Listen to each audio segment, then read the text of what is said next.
एबे आगकू बढ़िबा। पूर्व कहानी अनुसारे मो भाणेजीर बाहाघर हेई जाइथिला ओ से ता स्वामी को गेहिबाकू देई नथिला मंदिर बाहाना करिकी। ता बाहाघर परदिन संध्यारे हठात ता ससुर घरु फोन आसिला कि अनुर देह भल नाही। मुन आश्चर्य हेगली कि कौन हेला। घर लोके आउ मुहेले जाई पहुंचिली ओ जानिली जे अनुर पेट काटुची से मेडिकल जिबाकू चाहुंची। ता ससुर कहिले भल हेला आपण आसिले समुदी अनुकू नेई डाक्टर पाखकू जांतु ओ आनी छाड़ी देई जिबे। मुन कहिली हौ। मो कार रे बसेली। अनु ओ मुन केवल किछि बाट जाइछु अनु कहिला हाय। ओ पेन किना हसिला। मुन कहिली कौन हेला बे हसुछु। तो पेट काटुची परा। अनु ओह सेटा तो गोटे बाहाना मोर। मुन माने अनु आरे बुद्धू मोर तमठू किछि पाइबार अछि सेइथिपाई ए बाहाना। मुन कौन अनु एटा कही मो बांड को अंडाली बाकू लागिला। कहिला मामुन तमे थाउ थाउ मुन कौन ताठू गिहा खाइबी। आग तमे मते करिबा मो मथारे तम नाळ पकेइबो। सेई हब मोर सिंदूर।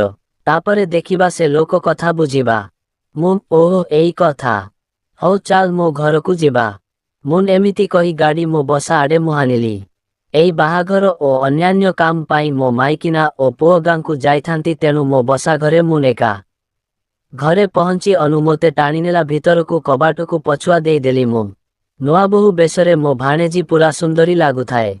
ओठरे ओठ थोई कामुडी पकेली मु। गोटे हाथरे ता गांडी को धरी थाए ओ गोटे हाथरे ता देहर सबु आडे हाथ बुलाउ थाए। प्राय 5 बिना 7 मिनिट परे टिके एमिति हेलु आमे दुहे। ताकू नेई मो खट उपरे बसेई देली। कहिली तू रेडी हेई जा आजी आमे बासर राती पाड़ीबा। मुनमो बार घरु भीतरु नहीं आसिली दुईटी बनेली। धोती को चेंज करी जाई खटरे बसिली ओ मजा नेली। अनु ओढ़ना पकाई मो खट पसिला ओ मोते आसी जुहार हेला। मुंताकू तळु उठेई छातीरे लगेई देली। ओठरे ओठ मिसेई देई तार मधुर रस पीली। गरम हेईगला सिए ओ मोते जोररे कुंढेई धरिला। मुंतार लुगा खोलीदेली ता नाही को गोटे चुमा देली। ओह करी आवाज कला से। तापरे मुंताकू ताकू धरेई देली ओ दुहे पीलु। प्रथम सरिला परे मुंता लुगा ओ साया खोली देली। केवल ओ चढ़ीरे पूरा सुंदर देखा जाउथिला से ता उपरे पुणी नुआ बहु वेश। ओह ओह मोर मो निज बासर राती कथा मने पड़ी जाउथिला। ता चढ़ी खोली देली गोटे झटकारे दूध दिटा मो हाथ चिपा खाई खाई 36 साइजर हेई जाई थाए। देई पड़िले मो मुहम उपरकू। मुन गोटाकू पाटीरे पुरेली ओ आर दूधर निपल उपरे जीभ बुलाउ थाए। ओह कि आनंद। एने अनु चित्कार करी उठुथाए। आखि बंद करी विभिन्न प्रकार आवाज करुथाए। किछि समय दूध चिपी खाइला परे ताकू खट उपरकू भिड़ी आनिली ओ ता चढ़ी खोली पूरा लंगड़ा करिदेली। बेयाकू पूरा सफा करी रखी थाए से।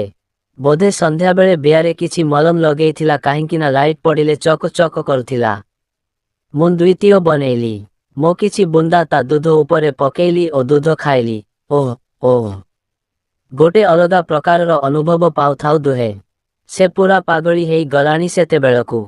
ता बियारु खाली पानी झरुथाए। कहिला मामुन आउ संभाળી हबनी। आग थरे जोररे गेही दियो। तापरे ए सबु।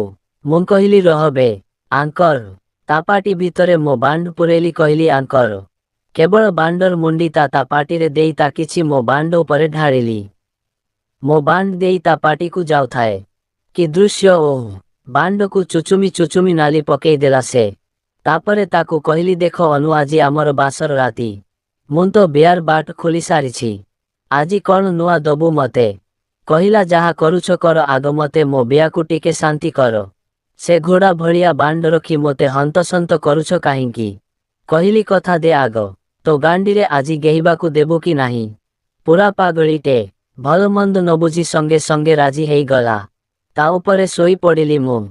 ता ओठकू कामुडी धीरे धीरे ता बिया भीतरे मो बांड को पुरेली। बांड धीरे धीरे जीवारु संभाળી नपारी निजे अनु मो गांडी पटू मते ता भीतर को टाणी नेला।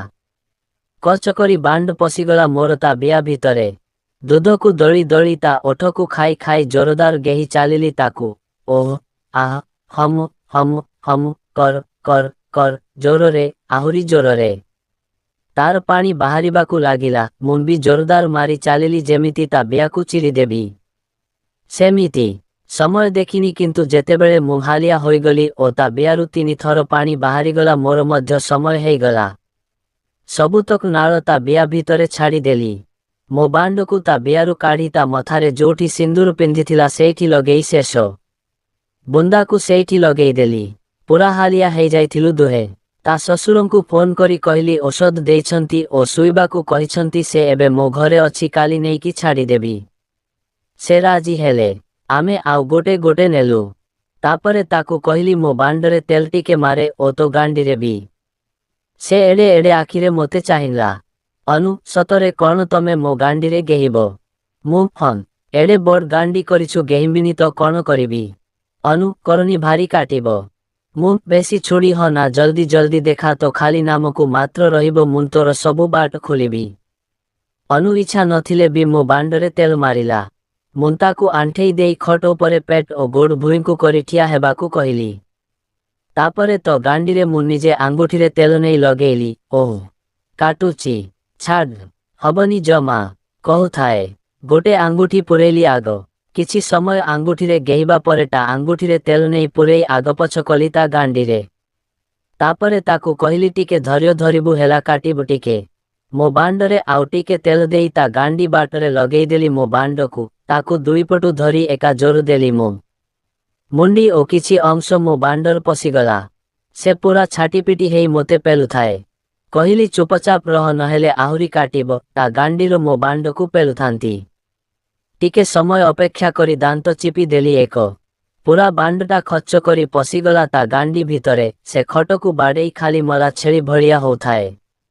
ମୁଙ୍କି ଛାଡ଼ିବା ଲୋକ। ଟିକେ ସମୟ ଅପେକ୍ଷା କରି ଖଚ ଖଚ ଗେହି ଚାଲିଲି। ଓଃ, କି ଅପୂର୍ବ ଆନନ୍ଦ! ଏହା ମୋ ଜୀବନର ପ୍ରଥମ ଗାଣ୍ଡିରେ ଗେହିବା। ଗୋଟେ ଅଲଗା ପ୍ରକାରର ମଜା ଥାଏ ଗାଣ୍ଡିରେ ଗେହିବାର। ଓଃ ଓଃ ଓଃ, ଛାଡ଼, କାଟୁଛି, ମରିଯିବି। ଆହୁରି ଆହୁରି, ଓଃ ଓଃ, ତେଲ ଟିକେ ଦିଅ, ଓଃ ଓଃ ଓଃ କହୁଥାଏ ସେ। ପ୍ରାୟ 10 ମିନିଟର ଜୋରଦାର ଗେହା ପରେ ମୋର ବାହାରିବା ଅବସ୍ଥାକୁ ଆସିଗଲା। ଠିକ୍ ସମୟରେ ତା ଗାଣ୍ଡିରୁ ବାଣ୍ଡକୁ କାଢ଼ି ତା ବିଆରେ ମାଡ଼ିଦେଲି ଓ ସବୁ ନାଳକୁ ତା ବିଆ ଭିତରେ ଢାଳିଦେଲି। ବେହୋସ ହୋଇ ଖଟରେ ପଡ଼ିଗଲା ଅନୁ। ତା ବିଆ ଭିତରୁ ମୋ ନାଳ ଝରି ଝରି ଆସୁଥିବାର ଦୃଶ୍ୟ କେବଳ ଉପଭୋଗ କରିବାର କଥା। ସେଇ ରାତି ଭିତରେ ମୋତେ ଆହୁରି 3 ଥର ଗେହିବାକୁ ପଡ଼ିଥିଲା ଅନୁକୁ। ଭାରି ମୋ ଭାଣେଜୀ ସକାଳୁ ଗଲାବେଳେ ମୋଠୁ ଗୋଟେ ପ୍ରତିଶ୍ରୁତି ନେଇଗଲା କି ତାର ପ୍ରଥମ ଛୁଆ ମୋ ନାଳରୁ ଯେମିତି ହୁଏ।